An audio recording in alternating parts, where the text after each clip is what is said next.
नमस्कार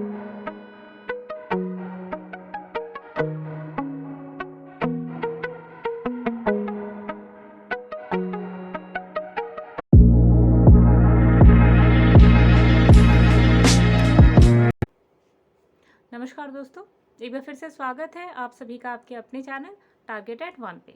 मैं हूं अमृता और आज जिस टॉपिक पे हम बात करने जा रहे हैं वो है किंगडम फंजाई के बहुत ही इम्पॉर्टेंट और सिंपल फंजाई जो है म्यूकॉर। इसके पहले पार्ट 1 वीडियो थी, उसमें हमने डिस्कस किया था वेजिटेटिव स्ट्रक्चर या फिर आप कह सकते हैं mycelium structure of fungi mucor, और जहाँ पे हमने जाना था कि जो स्ट्रक्चर था फंजाई म्यूकॉर का वो दो पार्ट्स में डिवाइडेड था। फर्स्ट पोर्शन जो था अपर पोर्शन वो था स्पोरेंजियोस्पोर्स, और जो लोअर पोर्शन था वहाँ पे हमने देखा था 3 टाइप्स के हाइफे, सबटेरेनियन, प्रोस्टेट और एरियल। ठीक है, तो आई होप आपने प्रीवियस वीडियो देखी होगी, और अगर नहीं देखा तो प्लीज़ देख लीजिएगा क्योंकि वहाँ से भी कई सारे टीजीटी एग्जाम्स में क्वेश्चंस आते हैं। ठीक है, तो कोई भी टॉपिक आपको स्किप नहीं करना है क्योंकि आपको नहीं पता कि क्वेश्चन कहाँ से आने वाला है। ठीक है, और आज की जो हमारी वीडियो है यानी कि पार्ट 2, इसमें हम डिस्कस करेंगे reproductive life cycle of mucor के बारे में। तो ये भी बहुत ज़्यादा इंपॉर्टेंट है और पूरी उम्मीद है कि यहाँ से आपके क्वेश्चंस टीजीटी बायोलॉजी के या पीजीटी के एग्जाम्स में आए। तो गाइज एक इम्पॉर्टेंट इन्फॉर्मेशन आप सभी कैंडिडेट्स के लिए कि जो भी टीजीटी या पीजीटी बायोलॉजी की प्रिपरेशन कर रहे हैं, अगर आप भी हमारे साथ मिलकर डेली स्टडी करना चाहते हैं अकॉर्डिंग टू सिलेबस, तो ज़रूर जुड़े हमारे YouTube channel Target at one के साथ में।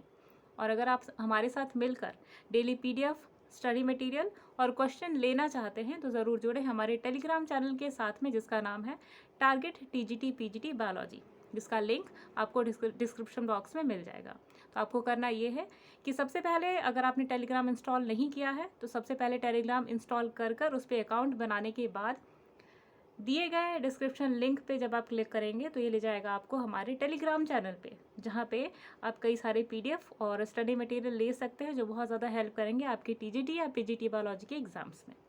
तो ये थी जनरल से इन्फॉर्मेशन। चलिए बढ़ते हैं आज की वीडियो की तरफ। तो आज की वीडियो यानी कि पार्ट 2 में हम बात करने वाले हैं लाइफ साइकिल ऑफ म्यूकॉर के बारे में। तो लाइफ साइकिल जो म्यूकॉर की होती है यहाँ पर, या रिप्रोडक्शन हम कहें तो रिप्रोडक्शन यहाँ पे 3 टाइप्स की देखने को मिलती है। ठीक है, पहला जो रिप्रोडक्शन है वो होता है वेजिटेटिव रिप्रोडक्शन, और जो दूसरा टाइप का रिप्रोडक्शन होता है that is called asexual reproduction, और जो लास्ट होता है that is called sexual reproduction. ठीक है, तो यहाँ पे म्यूकॉर में आपको 3 टाइप्स की रिप्रोडक्शन को पढ़ना है। पहला है वेजिटेटिव, दूसरा एसेक्सुअल और तीसरा है सेक्सुअल रिप्रोडक्शन। तो चलिए पहले की तरफ बढ़ते हैं यानी कि वेजिटेटिव रिप्रोडक्शन। तो आपको पता होना चाहिए कि चाहे कोई भी फंजाई हो, फिलहाल हम यहाँ सिंपलेस्ट जो फंजाई है यानी कि म्यूकॉर, जो कि थोड़ा थोड़ा ईस्ट से रिजेंबल करता है, तो उससे हम यहाँ पे पढ़ रहे हैं। और जब हम कॉम्प्लेक्स की तरफ मूव करेंगे तो जो प्रोसेस है थोड़े से कॉम्प्लेक्स होते चले जाएंगे।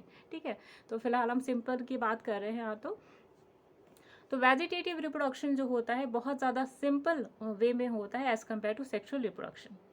तो यहाँ पर यानी कि म्यूकॉर के केस में जो रिप्रोडक्शन होता है vegetative by fragmentation method. Fragmentation means क्या होता है कि किसी भी वेजिटेटिव स्ट्रक्चर का सेवरल फ्रेगमेंट्स में या छोटे छोटे टुकड़ों में डिवाइड हो जाना, और जैसे ही अनफेवरेबल कंडीशन जाती है और जैसे ही फेवरेबल कंडीशंस आती है, यानी प्रॉपर न्यूट्रिशन, प्रॉपर मॉइस्चर इन्हें मिलता है, वैसे ही ये फंजाई छोटे छोटे फ्रैगमेंट से अगेन डेवलप होकर एक नए फ्रैगमेंट या नए माइसीलियम में डेवलप हो जाते हैं। तो ये जो प्रोसेस होता है बहुत ही लंबा प्रोसेस ना होकर काफ़ी सिंपल होता है। तो यही जो प्रोसेस है वो पूरा कहलाता है वेजिटेटिव रिप्रोडक्शन इन म्यूकॉर। तो आई होप आपको समझ में आया होगा, लेकिन फिर भी कोई डाउट है तो आप इस इमेज के थ्रू समझ सकते हैं कि कितना ज़्यादा सिंपल प्रोसेस होता है। अब अपनी स्क्रीन पे देख रहे हैं, ये जो होता है ये कंप्लीट जो माइसीलियम है वो म्यूकॉर का है।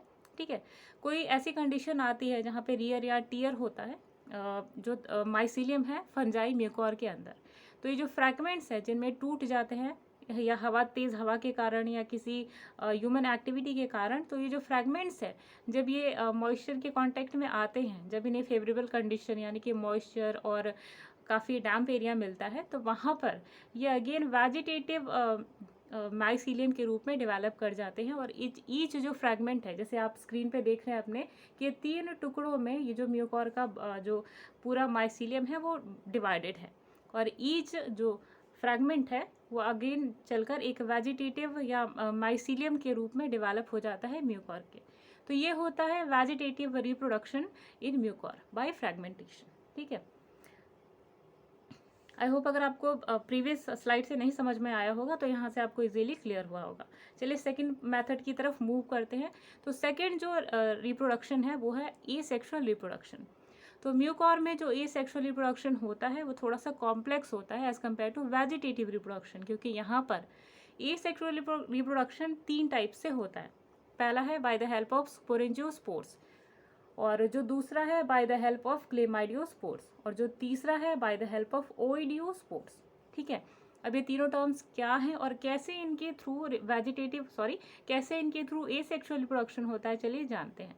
लेकिन इससे पहले आपको पता होना चाहिए कि what is the difference between asexual, vegetative and sexual reproduction. ठीक है, सबसे पहली चीज़ कि वेजिटेटिव रिप्रोडक्शन तब होता है गाइस जब प्लांट की कोई भी बॉडी, ठीक है, जहाँ पे गैमेट्स इन्वॉल्व नहीं होते, तो ये बाय फ्रेगमेंटेशन या by the means of binary fission जब ये डिवाइड होकर दोबारा एक हेल्दी प्लांट के रूप में जब डेवलप होते हैं, तो ये जो प्रोसेस है वेजिटेटिव कहलाता है, क्योंकि ये जो वेजिटेटिव जो बॉडी होती है, स्ट्रक्चर होता है, इन्हीं से ये आगे चल के डेवलप होते हैं, तब ये कहलाता है वेजिटेटिव रिप्रोडक्शन।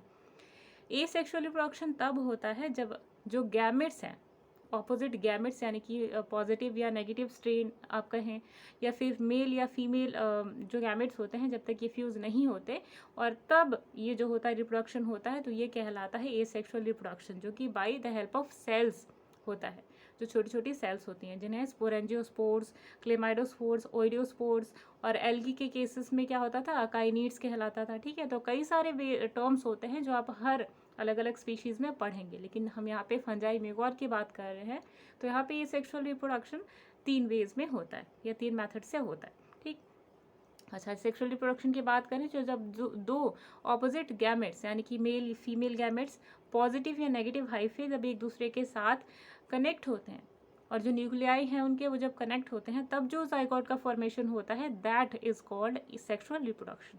ठीक है, हालांकि काफ़ी सिंपल चीज़ें हैं और आपने इन्हें डे टू डे लाइफ में सुना ही होगा अगर आप बायोलॉजी के स्टूडेंट हैं तो, और अगर आपको नहीं पता था तो एक छोटा सा स्टेप था हमारी तरफ से आपके मन में थोड़ा सा जो बेस क्लियर करने का। तो आई होप आपको बिल्कुल भी टाइम वेस्टेज नहीं लगा होगा, और अगर आपको ये चीज़ें पता होती हैं तो अगर आप हमारा वीडियो देख रहे हैं तो इन चीज़ों को स्किप भी कर सकते हैं फास्ट फॉरवर्ड करके। ठीक है, लेकिन गाइस जिनके लिए नहीं पता है उनके लिए टर्म बताना बिल्कुल ही ज़रूरी है। तो चलिए बात करते हैं एसेक्सुअल रिप्रोडक्शन म्यूकॉर के बारे में।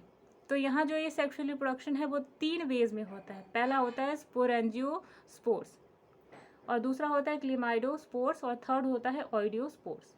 तो पहले हम बात करेंगे स्पोरेंजियोस्पोर्स की हेल्प से किस तरीके से ये सेक्सुअल रिप्रोडक्शन होती है। तो पहला है स्पोरेंजियोस्पोर्स। तो यहाँ पे जो स्पोर्स होते हैं, आपने देखा होगा जब हमने स्ट्रक्चर पढ़ा था, या माइसीलियम का जो स्ट्रक्चर था म्यूकॉर, हमने देखा था कि किस तरीके से बिल्कुल टिप पे जो स्पोर्स होते हैं वो डेवलप होते हैं। ठीक है, तो जो स्पोर्स होते हैं जो स्पोरेंजियम के अंदर होते हैं, ये सब नॉन मोटाइल होते हैं, यानी कि इनके पास न फ्लैजिला होता है, न सीलिया होता है, कोई भी लोकोमोटरी ऑर्गन नहीं होता। दैट मीन्स कि दे आर नॉन मोटाइल। ठीक, अब जो स्टेप्स है जिनमें एसेक्सुअल रिप्रोडक्शन होता है बाय द हेल्प ऑफ स्पोरेंजियोफोर्स, चलिए उनके स्टेप्स के बारे में जानते हैं। पहला स्टेप, ये जो हाइफे होता है स्पोरेंजियोस्पोर्स का, वो अराइज होता है सिंगली, यानी कि बिल्कुल इरेक्ट और अनब्रांच और बिल्कुल स्ट्रेट पोजीशन में अराइज होता है हाइफे। ठीक है, पहला। और ये कौन सा हाइफे की बात करें गाइस, ये होता है एरियल हाइफे, क्योंकि बिल्कुल टिप पे होता है, जबकि प्रोस्ट्रेट और सबटेरेनियन जो हाइफे हैं वो बिल्कुल सबस्ट्रेटम के साथ में अटैच होते हैं। तो ये भी चीज़ आपको पता होनी चाहिए। ठीक है, इसके बाद क्या होता है, जब ये हाइफे जो बिल्कुल इरेक्ट स्ट्रेट हो जाता है, प्रोस्ट्रेट बिल्कुल इरेक्ट और स्ट्रेट खड़ा होता है, इनमें से एक इनर कैविटी जो होती है उनमें सेप्टम बना स्टार्ट हो जाता है। सेप्टम मीन्स व्हाट, हमने कहा था सेप्टम मीन्स होता है वॉल टाइप का स्ट्रक्चर, जो कि 2 सेल्स को डिटैच करता है, उनके बीच में एक दीवार टाइप का स्ट्रक्चर होता है, उसे ही हम सेप्टम कहते हैं। ठीक है, तो सेप्टम क्या करते हैं, सेप्टम बनता है 2 स्ट्रक्चर्स के बीच में। पहला है इनर कॉल्यूमेला और दूसरा होता है अपर स्पोरोप्लाज्म। कॉल्यूमेला क्या है और स्पोरोप्लाज्म क्या है ऑलरेडी हम डिस्कस कर चुके हैं, इसलिए हमने कहा था कि अगर आपने पार्ट 1 वीडियो नहीं देखी है तो थोड़ा सा आपको डिफ़िकल्टी होगी ये वीडियो समझने में, क्योंकि जो टर्म्स है वो आपको स्ट्रक्चर से ही समझ में आएंगे। ठीक है, तो जो इनर कॉल्यूमेला है और अपर स्पोरोप्लाज्म है ये डिवाइड करते हैं आगे चल के, और जो सेप्टम है यानी जो दीवार है जो दोनों सेल्स को अलग करती है, ये आगे चल के एक डोम शेप्ड स्ट्रक्चर बनाती है जो कि बिल्कुल प्रेशर टाइप का एग्जर्ट करते हैं स्पोरेंजियम के अंदर। ठीक है, चलिए एक इमेज की हेल्प से समझते हैं जो कि आपको थोड़ा सा हेल्प प्रोवाइड करेगा इन सारे जो पैरा आप यहाँ पे देख रहे हैं उसको समझने में। तो जैसा कि आप अपने स्क्रीन पे देख रहे हैं कि सबसे पहला जो पोर्शन है वो कहाँ से स्टार्ट होता है, सबसे पहला स्टेप कहाँ से स्टार्ट होता है कि जो हाइफे होते हैं, और कौन सा हाइफे, एरियल। एरियल हाइफे बिल्कुल इरेक्ट और स्ट्रेट होता है, और यहीं पे जो कॉल्यूमेला होता है, कॉल्यूमेला क्या है, this part, this green portion is called columella. ठीक है, तो ये जो ग्रीन पोर्शन है कॉल्यूमेला, ये क्या करते हैं, स्वेल करना स्टार्ट करता है अपने साइज से धीरे धीरे। ठीक है, और ये प्रेशर एक्सर्ट करता है इन स्पोरेंजियोस्पोर्स के ऊपर। ठीक है, और ये भी धीरे धीरे क्या होता है, जब ये इसके ऊपर प्रेशर डालते हैं तो ये एरिया भी धीरे धीरे मैच्योर होना स्टार्ट करता है। ठीक है, बड़ा होना स्टार्ट करता है, जिससे कि आप यहाँ पे देख रहे हैं। ठीक है, तब ये जो कंडीशन कहलाती है वो कहलाती है कोनिडियोस्पोर मैचुरेशन, क्योंकि यहाँ पे ये जो कॉल्यूमेला है वो स्वेल करता है, तो इसके अंदर के स्पोर्स जो है वो भी स्वेल करते हैं, साइज में डिवाइड करते हैं। ठीक है, नेक्स्ट स्टेप क्या होता है, नेक्स्ट स्टेप की अगर हम बात करें तो नेक्स्ट स्टेप में जो मैच्योर्ड स्पोरेंजियोस्पोर्स होते हैं, जो अभी हमने बात करा कि जो स्पोर्स मैच्योर्ड होते हैं वो आगे चल के साइटोप्लाज्म के अंदर जो न्यूक्लियाई होते हैं वो आउटर वॉल पे यानी कि एरियल हाइफे के ऊपर एक प्रेशर डालते हैं। ठीक है, और जो स्वॉलन एरियल हाइफे होता है वो डेवलप करता है। ठीक है, और यही जो हाइफे हैं, जो स्वॉलन एरियल हाइफे हैं, आगे चल के दो पार्ट्स में डिवाइडेड करते हैं आफ्टर मैचुरेशन। पहला है स्पोरोप्लाज्म और दूसरा है कॉल्यूमेला प्लाज्म। अभी दोनों में अंतर क्या है, चलिए देखते हैं। स्पोरोप्लाज्म क्या होते हैं, ये काफ़ी थिक और डेंस होते हैं, और ये काफ़ी थिक और डेंस होते हैं और मल्टी न्यूक्लिएट होते हैं। Multi nucleate means coenocytic condition. ठीक है, और ये कहाँ प्रेजेंट होते हैं, इनसाइड स्पोरेंजियल वॉल। नेक्स्ट है अच्छा, स्पोरोप्लाज्म टर्म किससे आपका रिजेंबल करता है, साइटोप्लाज्म। ठीक है, प्लाज्म मीन्स व्हाट, सेल का, किसी भी सेल का या किसी भी हाइफे का, माइसीलियम का या थैलस का जो इनर पोर्शन होता है जहाँ पे सारे ऑर्गेनेल्स प्रेजेंट होते हैं, इनके लिए प्लाज्म स्ट्रक्चर यूज होता है। ठीक है, प्लाज्म टर्म यूज होता है, तो ये आपको क्लियर होना चाहिए। ठीक है, अब बात करते हैं हम कॉल्यूमेला प्लाज्म के बारे में। तो कॉल्यूमेला क्या होता है, इट इज़ अ वैक्यूलेटेड यानी कि एक हॉलो सा स्ट्रक्चर होता है जिसके अंदर न्यूक्लिएटेड स्ट्रक्चर होता है, और जो इसका सेंटर होता है, ठीक है, उसके अंदर न्यूक्लियस प्रेजेंट होते हैं। ठीक है, अच्छा, इस स्टेज के बाद क्या होता है कि कई सारे नंबर ऑफ वैक्यूल्स अपीयर होते हैं और जो कि एक डिफरेंशिएटेड पोर्शन डेवलप करते हैं, और यही जो स्पेस होती है वैक्यूल्स की वो आगे चल करके उनमें क्लीवेज होता है यानी कि डिवीजन होता है, और वो एक फरो या कैविटी लाइप का स्ट्रक्चर बनाती है, कुछ इस टाइप का। जैसा कि आपने यहाँ पे देखा कि जब इनर कॉलुमेला की जो वॉल है वो प्रेशर डालती है इन स्पोरेंजियोस्पोर्स के ऊपर, तो ये जो स्पोरेंजियोस्पोर्स है वो डेवलप करते हैं। तो ये हुआ आपका स्पोरोप्लाज्म। ठीक है, और ये हुआ कॉल्यूमेला प्लाज्म। ठीक है, तो ये भी आपको चीज़ें पता होनी चाहिए। ठीक है, नेक्स्ट स्टेप में क्या करते हैं कि कॉल्यूमेला के अंदर अभी हमने बात किया कि न्यूक्लियस होता है, यही न्यूक्लियस अंदर की तरफ मूव करता है। ठीक है, और अंदर की तरफ मूव करने के बाद ये जो सेल वॉल है या जो आप कहें जो मेम्ब्रेन है वो डिज़ोल्व कर जाती है। ठीक है, और ये जो सारे स्पोर्स है इनके ऊपर जब प्रेशर पड़ता है तो बर्स्ट आउट कर देते हैं। ठीक है, और यही जो बर्स्ट आउट स्ट्रक्चर है आगे चल करके स्पोरेंजियोस्पोर्स को एनवायरनमेंट में, फ्री एनवायरनमेंट में एस्केप कराते हैं, और ये जहाँ पे भी स्पोर्स गिरते हैं वहाँ पे भी आगे चल करके नए माइसीलियम डेवलप करते हैं म्यूकोर के। ठीक है, तो काफ़ी सिंपल वे में हमने इन चीज़ों को डिस्कस किया है। आई होप आपने जो टर्म्स थे उनको इजीली समझा है, लेकिन फिर भी अगर कोई डाउट है तो आप कमेंट बॉक्स में लिख सकते हैं, हम पूरी कोशिश करेंगे आपके डाउट्स को क्लियर करने का। चलिए अब बात करते हैं क्लेमाइडोस्पोर्स के थ्रू एसेक्सुअल रिप्रोडक्शन के बारे में, जो कि दूसरे टाइप की एसेक्सुअल रिप्रोडक्शन है जो कि म्यूकोर में देखी जाती है। तो इस मेथड में क्या होता है कि जो स्पोर्स होते हैं जो कि कवर्ड होते हैं एक हार्ड वॉल के द्वारा। तो गाइस ये हार्ड वॉल आखिर एग्जिस्ट क्यों करती हैं, ये भी चीज़ आपको पता होनी चाहिए। जब भी कोई भी फंजाई की बात करें, ब्रायोफाइट की बात करें, ठीक है, या फिर अगर हम फंजाई की बात करते हैं या एल्गी की बात करते हैं, तो जब भी इनके पास अनफेवरेबल कंडीशन होती है तो ये क्या करते हैं, अपनी जो बॉडी होती है उनके किनारे बिल्कुल मोटी सी वॉल डेवलप कर लेते हैं, कुछ इस टाइप की ऑर्नामेंटेड वॉल, ठीक है। तो यही जो स्ट्रक्चर है यानी कि जो हार्ड वॉल है तब आती है जब अनफेवरेबल कंडीशंस होती हैं, ठीक है, चाहे वो एल्गी हो या फिर फंजाई हो, ठीक है, ये चीज़ आपको क्लियर होनी चाहिए, ठीक। चलिए आगे बढ़ते हैं। तो जो स्पोर्स होते हैं उनके ऊपर जब अनफेवरेबल कंडीशन होती है तो उनके ऊपर एक हार्ड वॉल जमा हो जाती है, ठीक है, जो कि वेजिटेटिव सेल के अंदर जो कि तब तक रहती है जब तक कि अनफेवरेबल कंडीशन होती है। लेकिन जब ये अनफेवरेबल कंडीशन ख़त्म हो जाती है और मॉइस्चर या बारिश का मौसम आता है और फेवरेबल कंडीशन आती है, तो यही माइसीलियम जो होते हैं, माइसीलियम कुछ इस टाइप का होता है जो हम ऑलरेडी डिस्कस कर चुके थे, ठीक है। तो माइसीलियम सेप्टेट हो जाते हैं, दैट मीन्स कि इनके अंदर वॉल डेवलप्स हो जाती हैं, ठीक है।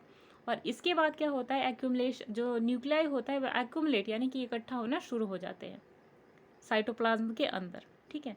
और उसके बाद यही जो न्यूक्लियस है इनके किनारे एक थिक वॉल सी बन जाती है, ठीक है, जिन्हें जिन्हें हम टर्म देते हैं क्लेमाइडोस्पोर्स, ठीक है।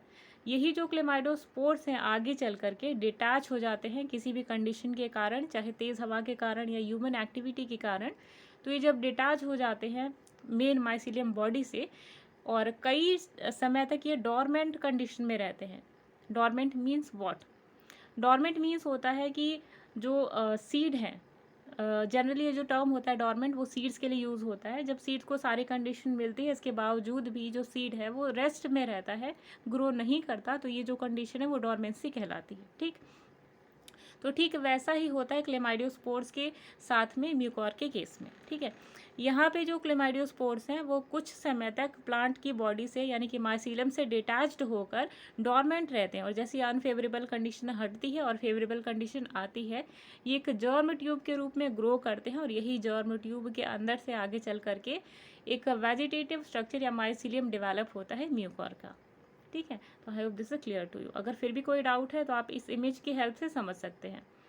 आप इमेज में देख सकते हैं कि यहाँ पे क्लेमाइडियोस्पोर्स जो माइसीलियम है वहाँ से जो न्यूक्लियस है वो अपने किनारे एक मोटी सी थिक वॉल जमा कर लेते हैं, ठीक है, अनफेवरेबल कंडीशन में। और जैसे ही मैच्योरिटी आती है या अनफेवरेबल कंडीशन आती है तो ये अपने अपने जो माइसीलियम है वहाँ से न्यूक्लियस डिटैच हो जाते हैं, कट जाते हैं, ठीक है, और कुछ दिनों तक डॉर्मेंट कंडीशन में रहते हैं। और जब फेवरेबल कंडीशन आती है, जैसे बारिश होती है, मॉइस्चर होता है, तो इनके अंदर से एक जर्म ट्यूब निकलता है और यही जर्म ट्यूब आगे चल करके जर्मिनेट करता है एक न्यू प्लांट बॉडी के रूप में, एक न्यू फंजाई के बॉडी के या माइसीलियम के रूप में, ठीक है।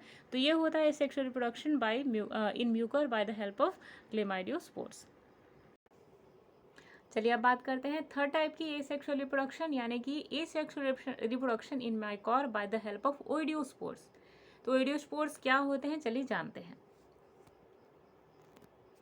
जैसे कि आप सब इमेज में देख सकते हैं कि ये जो माइसीलियम बॉडी है म्यूकर की, ठीक है, कभी कभी ऐसा होता है कि जो माइसीलियम होता है म्यूकोर का उनमें एक special pearl like structure develop हो जाता है। जैसे कि आप ये पर्पल कलर का स्ट्रक्चर देख रहे हैं, यही कहलाता है ओइडियोस्पोर्स।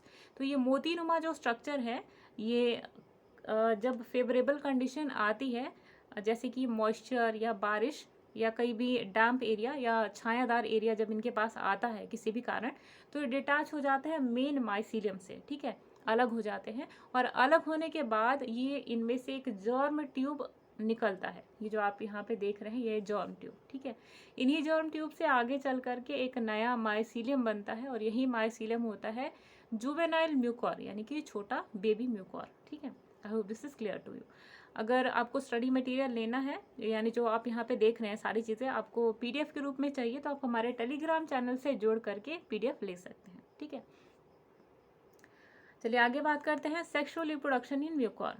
तो यहाँ पर यानी कि म्यूकोर के केस में जो सेक्सुअल रिप्रोडक्शन होती है उसको एक टर्म दिया जाता है specifically, that is called gametangial copulation या कॉन्जुगेशन, ठीक है। कॉन्जुगेशन मीन्स होता है किसी भी दो गैमेट्स का आपस में फ्यूज हो जाना या दो अपोजिट हाइफे का आपस में फ्यूज हो जाना, ठीक है। तो गैमीटेंजियल कॉन्जुगेशन के द्वारा म्यूकोर के केस में सेक्सुअल रिप्रोडक्शन होता है। तो मेथड्स क्या है, चलिए जानते हैं। क्योंकि वीडियो काफ़ी ज़्यादा लंबी हो गई है और ये जो म्यूकोर के केस में सेक्सुअल रिप्रोडक्शन है वो ज़्यादा टिपिकल नहीं है, इसलिए हम इन शॉर्ट आपको इस इमेज की हेल्प से पूरी चीज़ें जो डिटेल से आपको प्रोवाइड करते हैं। और जो आपको स्टडी मटेरियल है वो आपको पीडीएफ के रूप में मिल जाएगा आपके टेलीग्राम चैनल पे, जहाँ पे आप पूरे इत्मीनान के साथ में सारे प्रोसेस को पढ़ सकते हैं। तो यहाँ पे एग्जैक्टली होता क्या है और ये जो मेथड है गैमेटेंजियल कॉन्जुगेशन का, ये होता क्या है। यहाँ पे जैसे कि आप इमेज में देख सकते हैं, तो दो ऑपोजिट स्ट्रेन्स की जो माइसीलियम है, यानी कि एक पॉजिटिव और एक नेगेटिव, ये दो ऑपोजिट स्ट्रेन्स की हाइफे जब एक दूसरे के साथ में मिलते हैं, ठीक है, तो एक टर्म आप देते हैं दो ऑपोजिट थैलस को, हेटेरोथैलस कंडीशन या हेटेरोथैलिक कंडीशन। तो जो ऑपोजिट यानी कि पॉजिटिव या नेगेटिव माइसीलियम जब आपस में कनेक्ट करते हैं, तो इनका जो पोर्शन होता है माइसीलियम का, उनके बीच में बिल्कुल थोड़ा सा प्रोटर्बेंस यानी कि स्वेलिंग टाइप का सर्कुलर स्ट्रक्चर दिखाई देता है, जिसे हम क्या टर्म देते हैं, प्रोगैमेटेंजिया।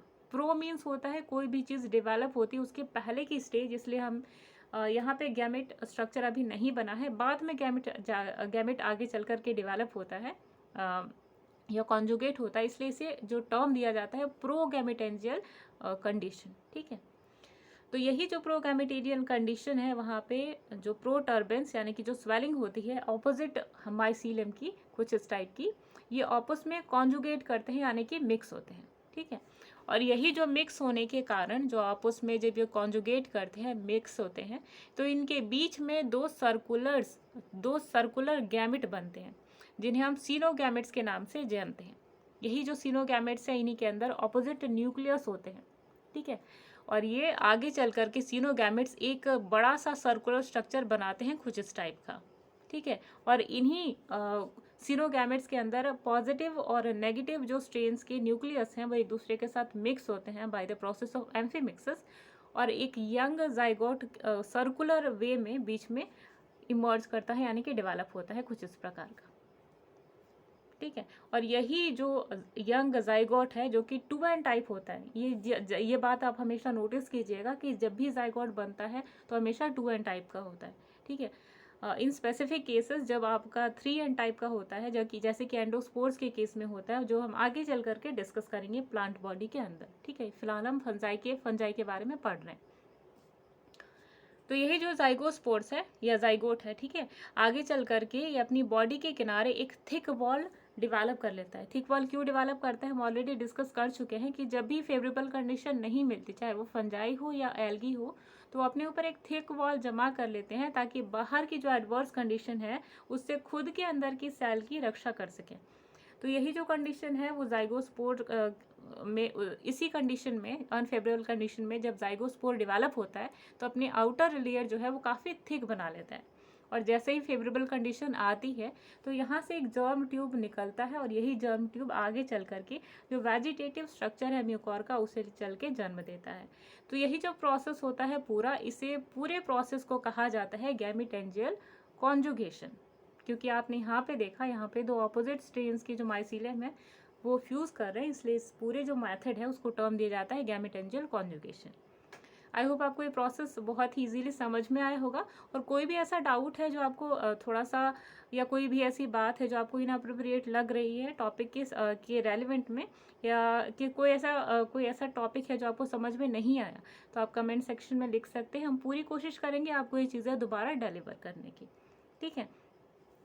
तो चलिए यहाँ पे ख़त्म करते हैं हम आज की वीडियो, और जो आपका स्टडी मटेरियल है वो आपको, जैसे ये जो पेजेस है आपके एक्स्ट्रा स्लाइड्स, वो आपको आपके जो टेलीग्राम चैनल है वहाँ पे मिल जाएगा। टेलीग्राम का लिंक आपको डिस्क्रिप्शन बॉक्स में दिया हुआ है। तो आई होप आपने आज का जो सेशन था वो बहुत आपको पसंद आया होगा। फिर भी कोई डाउट होता है तो आप ज़रूर हमसे पूछिए कमेंट सेक्शन में। तो चलिए मिलते हैं कुछ और इम्पॉर्टेंट और इंटरेस्टिंग वीडियोज़ में। तब तक के लिए अमृता को दीजिए इजाज़त। Bye bye.